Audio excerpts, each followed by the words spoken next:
Hi guys! Dahil day off ko, gagala at gagastos naman kami.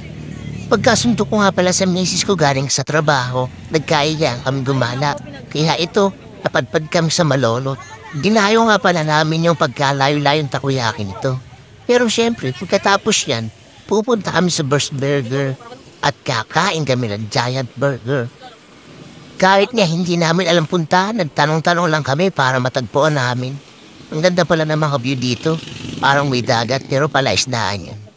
Kaya ito, malapit na kami sa Bus Burger. Meron nga pala sa Baliwag nito dati. Kaso ngayon wala na. Kaya ito, dadayuhan pa namin to. Mula Baliwag hanggang Malolos.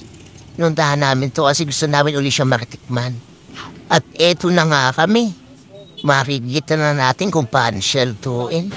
At eto na nga pala yung mga menu nila. Puro pangalan nga pala nasa storya ng makikita nyo dito. Kasi yan ang pangalan ng burger nila. Ito na nga at niluluto na ang burger namin. Sobrang kapal ng patis. Kita nyo naman, sulit na sulit ang 70 pesos yun dito. Patis pa lang. Yan na nga at nagtatalsika na ang mantika.